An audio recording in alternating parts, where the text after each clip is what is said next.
The NFL is a deadline-driven league, and things generally don't get done until they have to. Even though your procrastinating ass is judging, it was like, and they didn't need trades yet. So if the Vikings are going to make one of these potential blockbuster trades, it's going to happen at the draft, because that is where the deadline, the Rubicon is for this season. So the Vikings potentially shipping Anthony Harris somewhere, as well as maybe picking up Trent Williams. Or Joe Thuney, even though that I think that ship is completely sailed. But if it happens, it will be on draft night, and everyone gets their final offers in. Decisions will be made as that clock is ticking, as well as various personnel coming in. It's like all the options sometimes dry up, and then there you go, there's a trade. Right. So it doesn't really make sense to move right now, just because of how you don't know how the board is going to play. And yes, how the board comes out is going to affect why the Vikings and potentially other teams will pull the trigger on some of these trades. Right. So think about it. Say the Vikings give up 89 now for Trent Williams. They'll give up their earlier third round pick. Right. Which all they're going to get, by the way, for Trent Williams. So they do it up. They make the cap work, etc. And then somehow that Andrew Thomas falls to 22, or Tristan Wirfs, Wirfs probably, Jedrick Wills falls to 22, where it's just like, oh, that's amazing, but they should still draft him, by the way, either one of them, if they somehow fall to 22. But also, the best laid plans of Mike Cement sort of went kaput, right? So now you're doubling back on offensive line. If you hadn't signed Trent Williams, maybe you take him and then you get another position need with that third round pick. You would have liked a mulligan at that point, right? So it doesn't make sense until the Vikings actually see what's going to happen with the board. So say also Washington,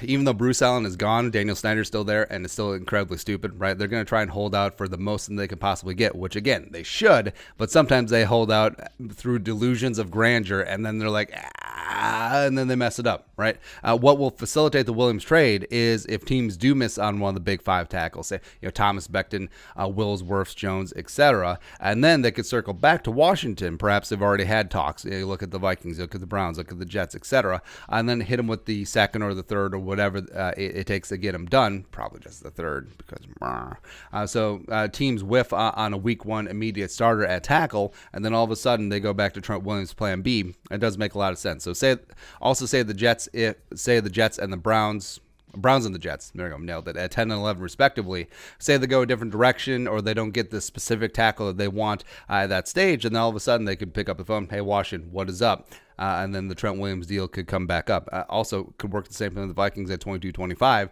and then they go back to Trent Williams if they don't get the tackle that they want there. So Washington... Also, like I said, Washington, frankly, is going to be screwed if they don't move him by the draft, because his value goes way down yet again. Well, if Washington does get draft pick compensation for him after the draft, they have draft chits that they can't even cash in until 2021 or beyond. Plus, then you still have more ill will from Williams and the fan base who's still backing Williams, which is phenomenal. Teams or fans generally do back the player over the team, and they're sitting on a depreciating asset. And it's not like he's getting any younger. I mean, if they moved him at the deadline last year, which they should have, instead of being stubborn and stupid, they would have gotten a 1 or somewhere very close to a 1. Now, maybe a 2, maybe a late 2 is that all they're going to get, and they won't do better anytime after this. So their stubbornness is causing them to completely lose value. I think eventually what will end up happening is that they don't trade him by the draft, and then they'll eventually just end up cutting him, and then they get nothing, which is a very Washington thing to do, right? But timeline-wise, same thing with Harris. Teams interested, you'll likely have a price worked in their head, and price they don't want to cross, both with Anthony Harris, a long-term deal, as well as trade compensation to acquire him, right? So if they don't come away, one of the top safeties in the draft, whether it be Grant Delpit from LSU or Xavier McKinney from Bama, Antoine Winfield Jr. from the U, or even a medical gamble like Ashton Davis from Cal, who I think is a stud.